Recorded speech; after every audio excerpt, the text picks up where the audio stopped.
As it happens, I share a birthday with the first Black woman ever to be appointed as a federal judge, the Honorable Constance Baker Motley.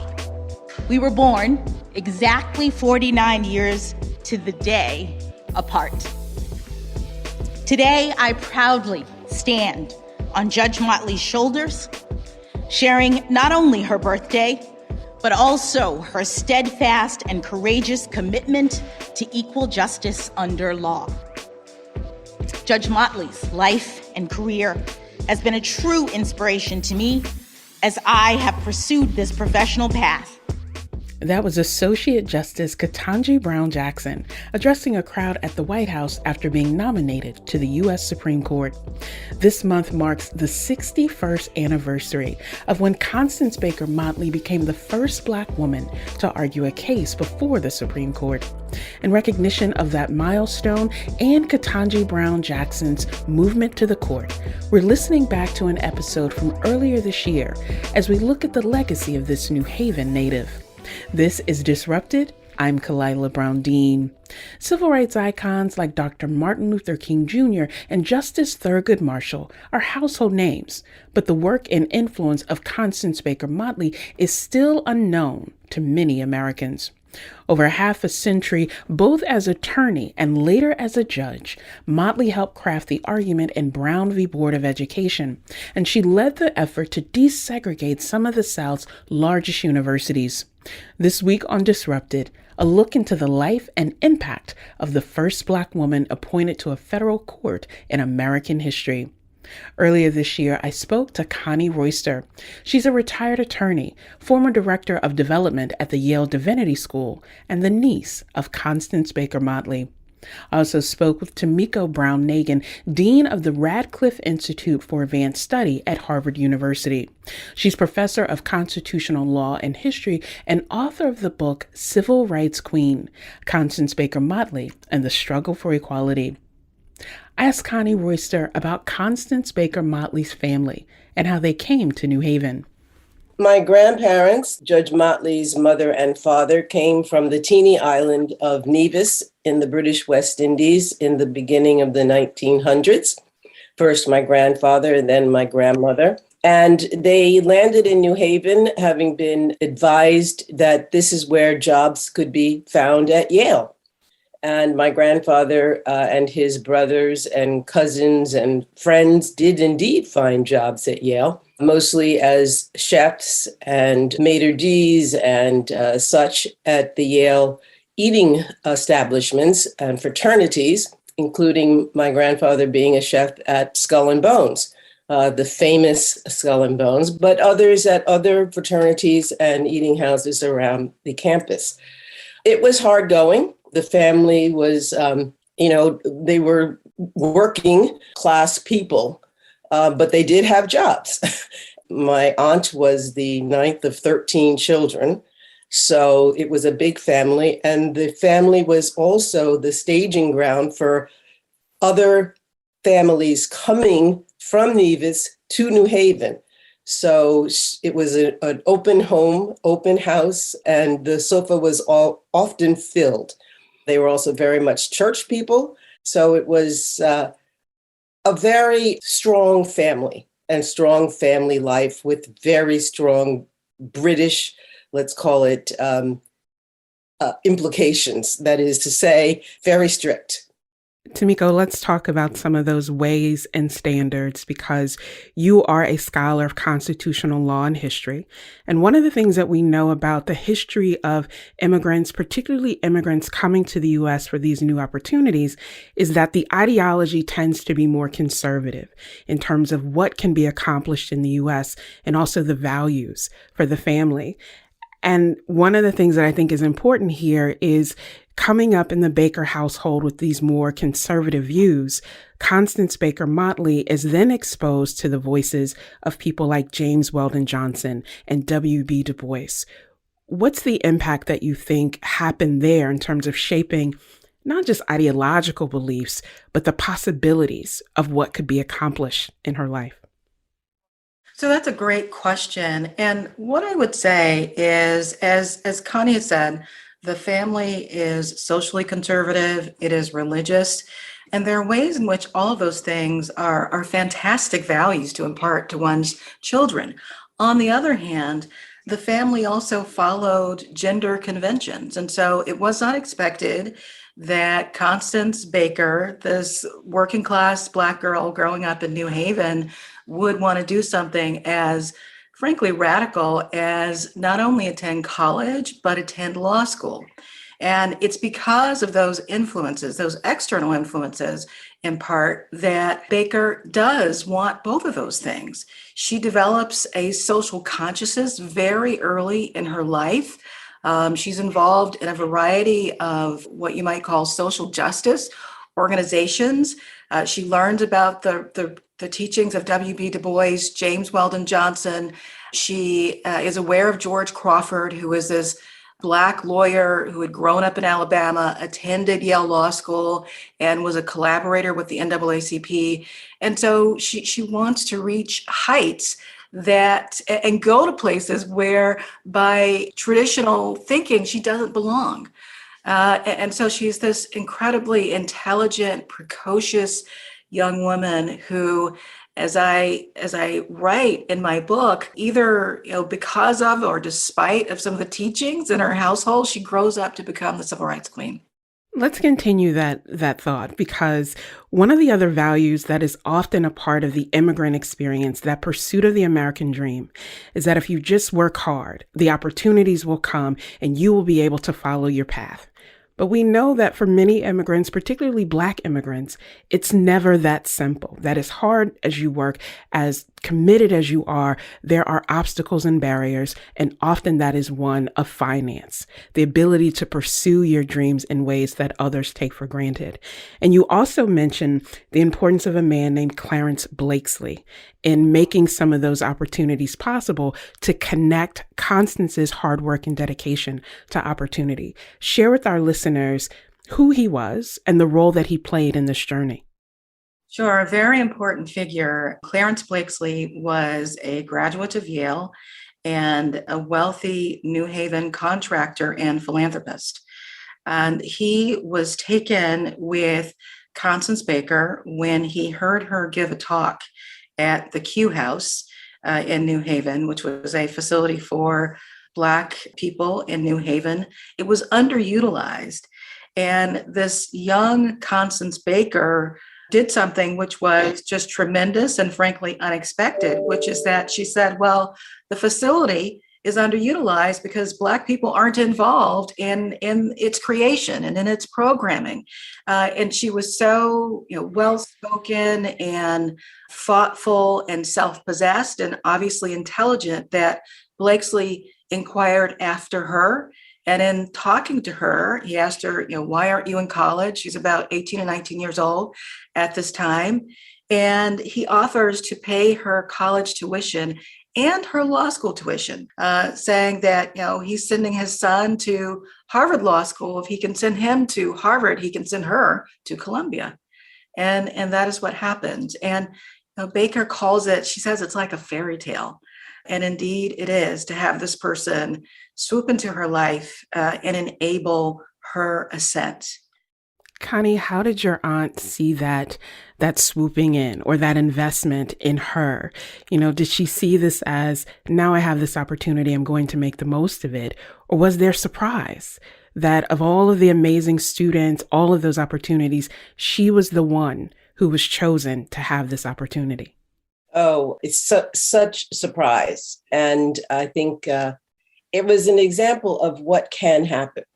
Certainly it was a fairy tale, but she took it with such grace, and he was such an incredible human being that he didn't just give her money and then disappear.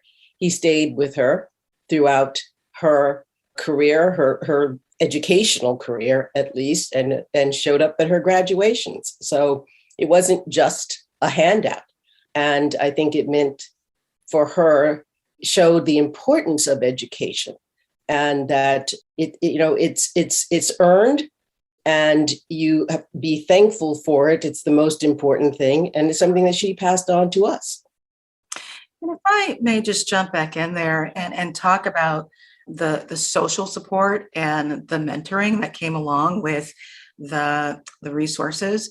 I talk about in my book how Blakesley would write her letters of encouragement when she was in college and in law school, just telling her to go on, almost like a father.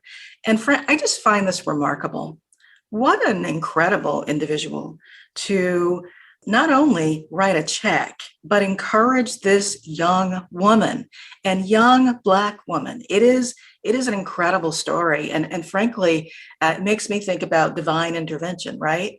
Someone who, she was in a sense chosen to go on this mission in the cause of civil rights. And you had that angel in the personage of Clarence Blakesley, who helped her along the way. That was Tomiko Brown-Nagin, professor of constitutional law at Harvard University and author of a recent book on Judge Constance Baker Motley. We were also joined by Connie Royster, Motley's niece and a retired attorney. When we come back, more from our conversation. We'll hear about Motley's work with the NAACP and her pivot into politics. I'm Kalila Brown-Dean. We'll be right back.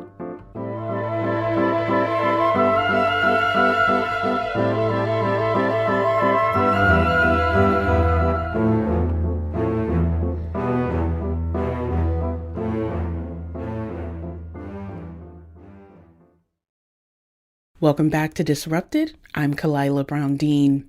This month marks the 61st anniversary of when Constance Baker Motley became the first Black woman to argue before the U.S. Supreme Court. In recognition of that achievement, we're looking back at her life and career with Tomiko Brown-Nagin and Connie Royster. Nagin is Dean of the Radcliffe Institute for Advanced Study at Harvard University and author of Civil Rights Queen, Constance Baker Motley and the Struggle for Equality. Royster is a retired attorney and the niece of the late Judge Motley. After leaving New Haven, Constance Baker Motley earned her bachelor's degree at New York University, and in 1946, she graduated from Columbia Law School. Her mentors hoped that she might join a prestigious firm in New York City, but instead, she took a position with the NAACP's Legal Defense and Educational Fund. It's sometimes known as the Inc. I asked Connie to describe how her aunt came to work with the NAACP. She says that opportunity may have been kismet. The transition and her opportunity to get a job with the Legal Defense Fund, thanks to a fellow classmate who was leaving a position at the Legal Defense Fund and introduced her to Thurgood Marshall.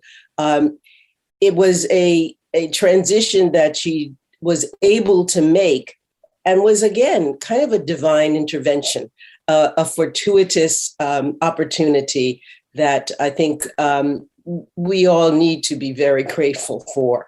And I'll turn it back to Tomiko on that one.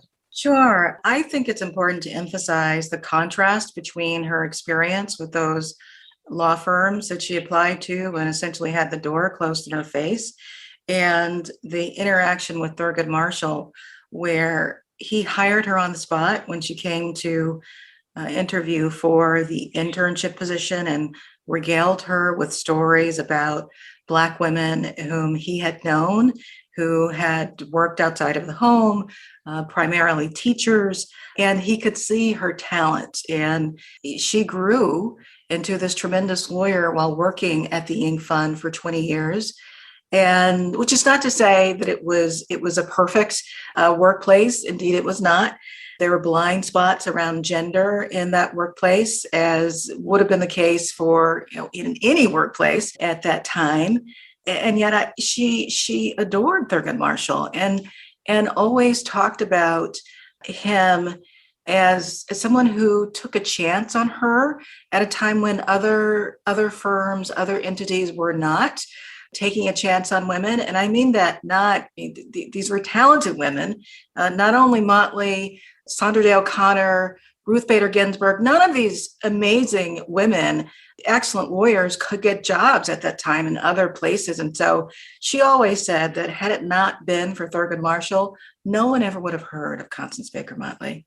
And I think that's an important point to make about her experience at the Ink Fund.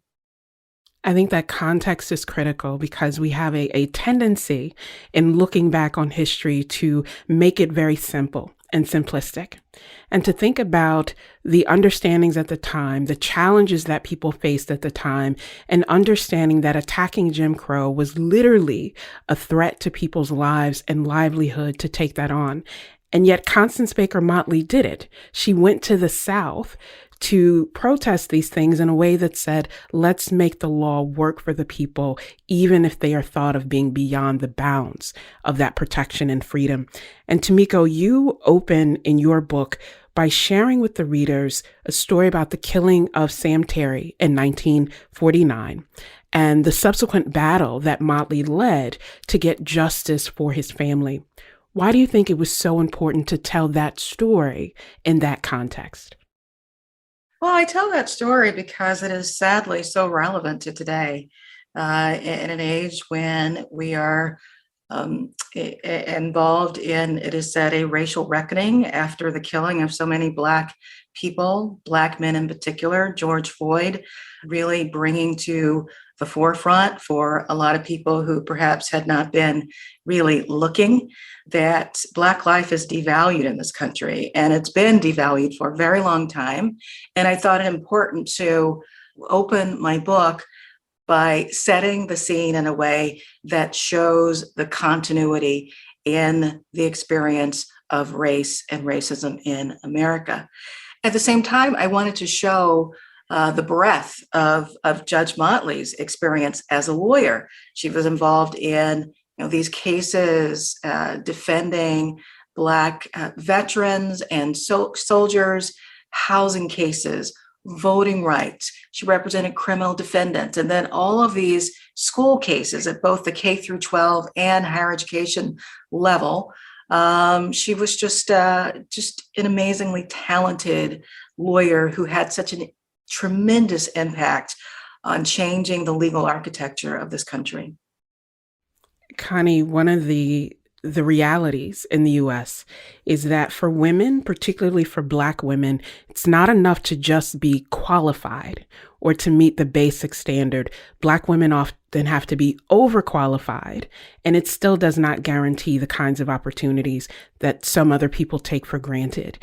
And one of the pivots in your aunt's life that I want us to think about and how she was able to, as Tomiko said, work in so many spaces is that after being passed over for a promotion at the NAACP Legal Defense Fund, she pursued other opportunities. But I think it speaks to the continuing challenge.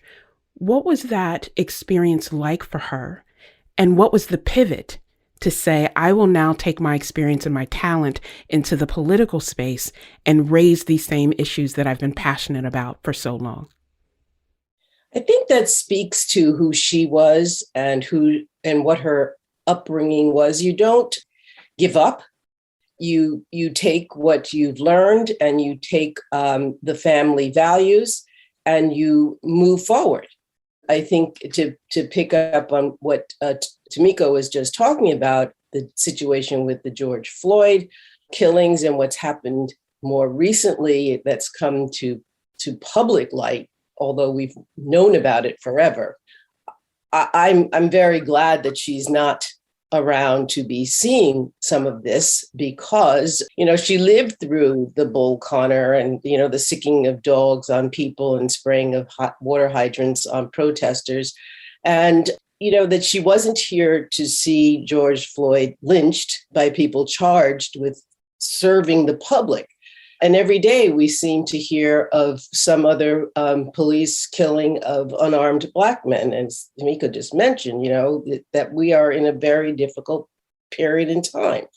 And I think she would have been very saddened and even sick to her stomach, the way Tomiko's book describes how, she took to her bed after Medgar Evers was killed. At the same time, she would say that we have no choice but to keep fighting. And that's part of her makeup, right? It's part of who she was. She may have gone to bed for a bit, but she then got up and continued in her particular fight. Her way of fighting was to pivot to the political arena and do it extraordinarily well for someone who had no political experience and really not a real political bone in her body in terms of, prior experience in that arena. And then she took that on. And I think that even in today's way of looking at things, she would say, that's what we have to do. And that's what we as a people do. We keep going.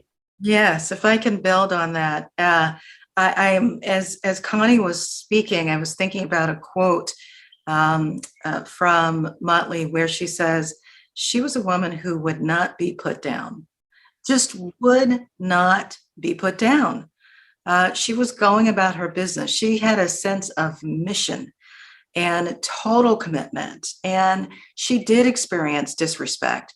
She did work under threat of her life, but she kept going. And I believe she kept going because she knew herself. She knew her talents. She knew her strength and her resilience. She had those values taught in her home and in her community. And she just, she persisted, as we're saying these days. Nevertheless, she persisted. And I think that's a wonderful thing. The other point I would make about her entry into politics is that it's an example of experiencing a setback, but turning it into an opportunity. So she did not get the promotion that she wanted at the Inc. Fund, and yet the failure to receive that promotion opened up this whole new vista for her. So that when these politicians in New York came calling, after a while, she was like, okay, well, maybe I will try this. I do have name recognition, which is an invaluable asset in politics. And so she put herself out there. And it was not an easy transition, as Connie said. She was not a political animal in the way that some people are. She was a reserved person. And in order to be elected, she had to go and do meeting and greeting in a way that did not strike me as her natural way of being. And yet she did it, and she did it well. It was another role in which she pursued her commitments to social justice. And while there were some at the time who thought she should stay in her lane, or who thought that she was insufficiently radical, and this is at the dawn of the Black Power movement, I think she made tremendous contributions in her 2-year stint in New York politics, more than many people would make in a lifetime. That was author and Harvard professor Tomiko Brown-Nagin, and Connie Royster is a retired attorney and the niece of the late Judge Constance Baker Motley. After the break, how do we ensure that the story of Motley's life is taught to the next generation of leaders? This is Disrupted. Stay with us.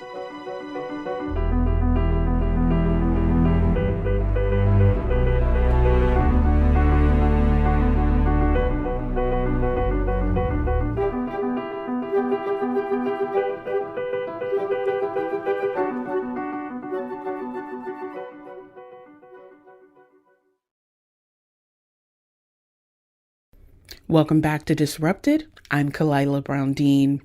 This hour, we're talking about the life of a famed civil rights lawyer and federal judge, Constance Baker Motley. Tomiko Brown-Nagin and Connie Royster helped us unravel this history when we spoke earlier this year. Nagin is a Harvard professor and author of Civil Rights Queen, Constance Baker Motley and the Struggle for Equality. Royster is a retired attorney and the niece of Constance Baker Motley. While much is known about the public career of Judge Motley, far less is known about her personal life. I asked Connie to share what her aunt's relationship was like with her family. My grandmother was a very calm force, but she was a force.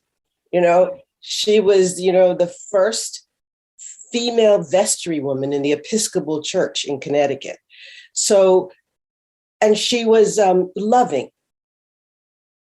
I visualize my aunt coming home to get that hug and to be surrounded by her siblings, to get that strength that was very strong in the family. The siblings were, her brothers and sisters were incredibly close. And this was, I believe, very, very critical to her ability to make these changes. The siblings were, they stuck together. They stuck together at every step, from beginning to the very, very end, to the last sibling died just a couple of years ago. And they were there for one another. Now, they didn't necessarily all understand what it was that she was doing at every step, but they were unbelievably proud of her, unbelievably proud. And so when they could, they would show up. They would be there for her celebrations and her honorings and her elevations and such. And so I think she took great strength from her family. And yes, her siblings, her mother, her father died in, I think, 1954 or so. But her mother was there, until to 1973.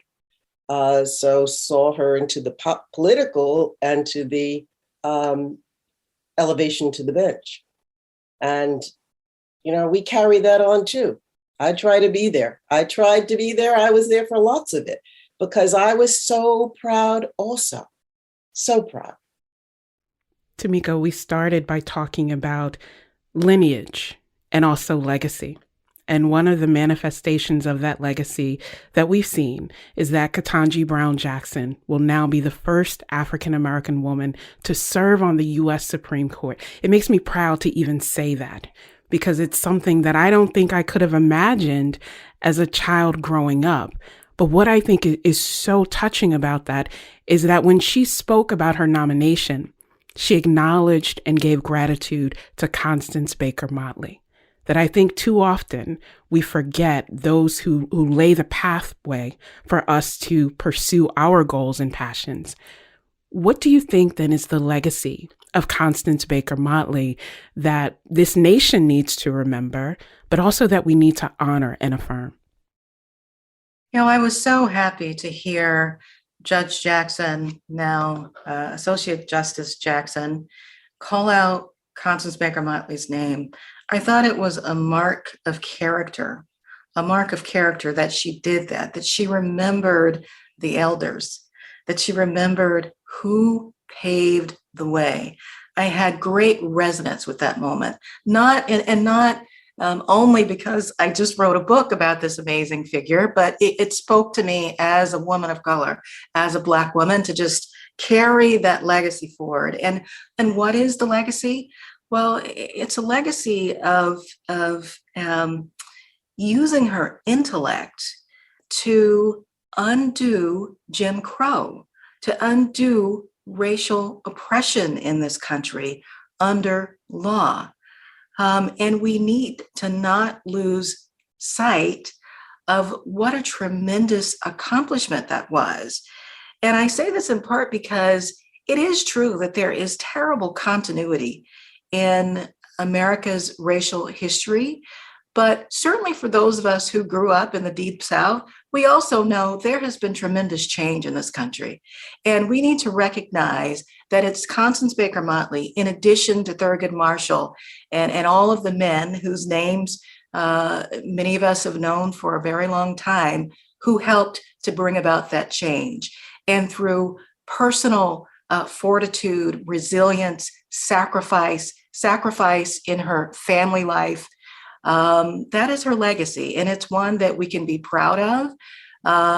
We should lift up, and that we should carry forward. It's our turn now. And those are some of the things that I think about when I am asked to reflect on what Motley's legacy is. Connie, I want to turn to you because more than just being this groundbreaking pioneer, Constance Baker Motley was your aunt. And I think I shared this with you a couple years ago, randomly when we crossed paths in a grocery store parking lot, of what it meant for my young daughter at the time to do her project on Constance Baker Motley.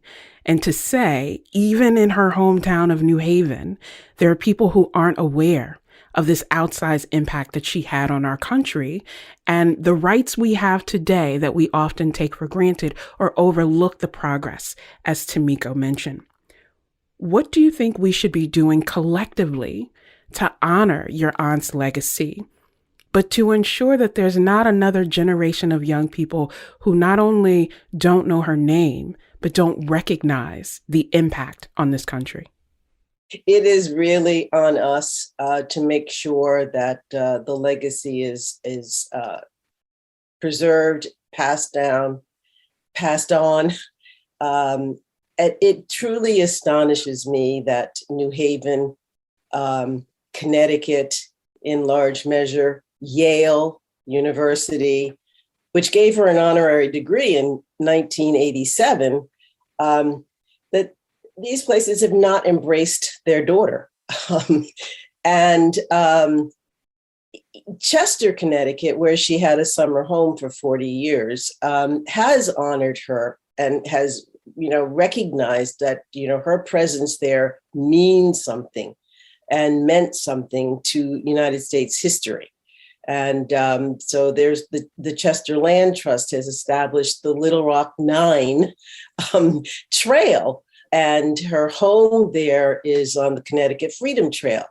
And things have happened there, but nothing's really happened in New Haven of any significance that we can take our children, like your daughter, and say, this is Constance Baker Motley. This was her home, and she should be in the history books, just like all the men who are there. And I think that what we've experienced over the last few years with first, Kamala Harris mentioning her when she accepted the nomination for the vice presidency.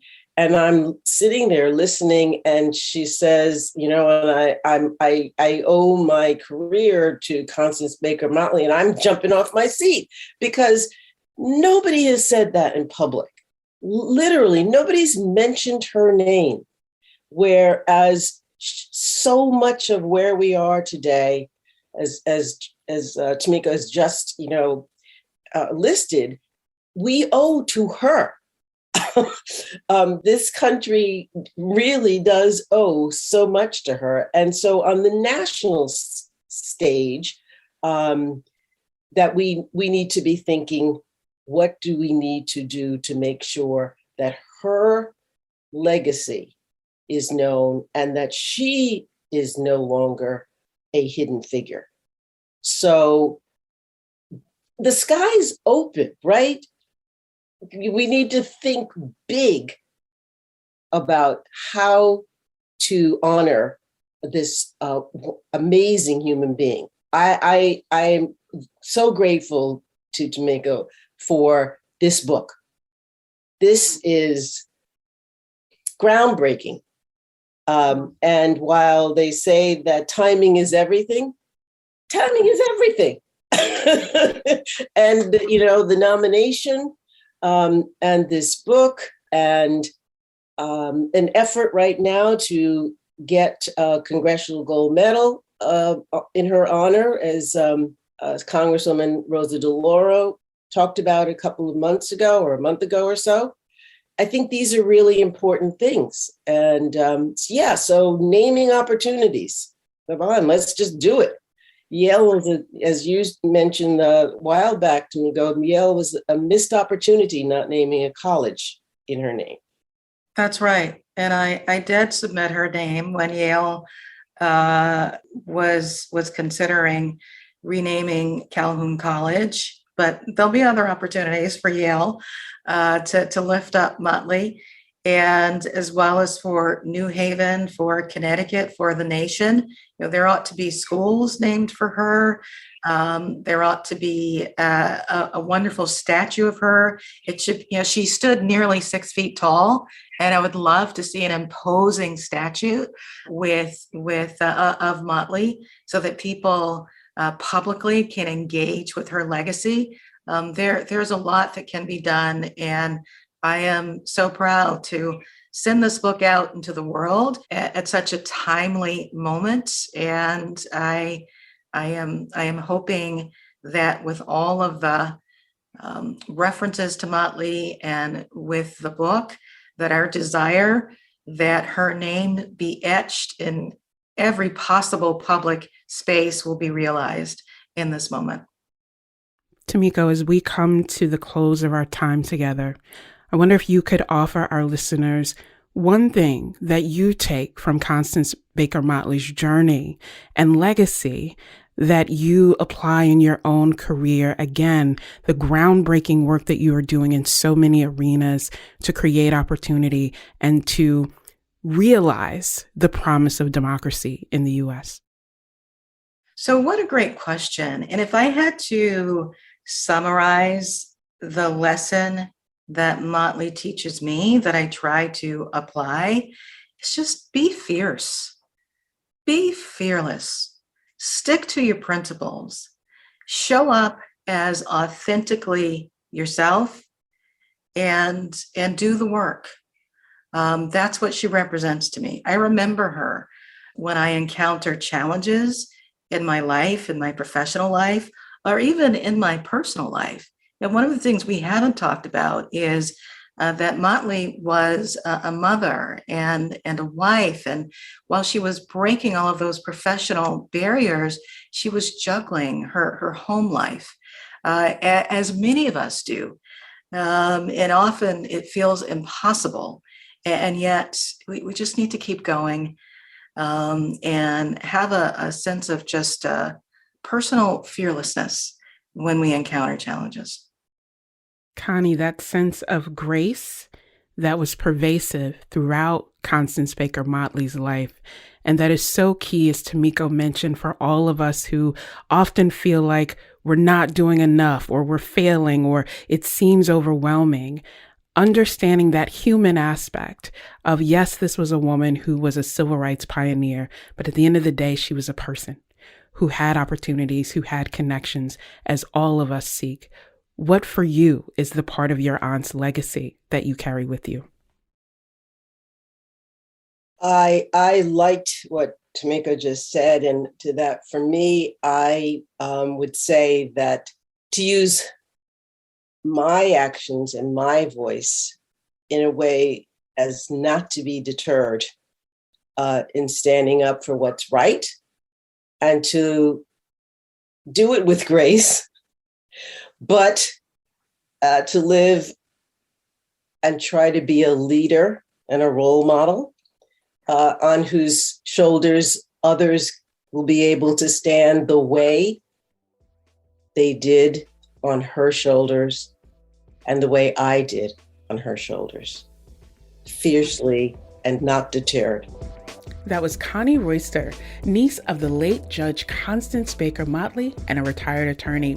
And Tomiko Brown-Nagin is professor and dean of the Radcliffe Institute at Harvard University. She's also author of Civil Rights Queen, Constance Baker Motley and the Struggle for Equality. This episode of Disrupted was produced by James Scoble-Wolf, Shekinah Collier, Kevin Chang Barnum, and Katie Tolarski. Our interns are Jacob Gannon and Taylor Doyle. And if you want to hear more Disrupted, you can find us wherever you get your podcasts. Just search for Disrupted and Connecticut Public. I'm Kalila Brown-Dean. Thanks for listening.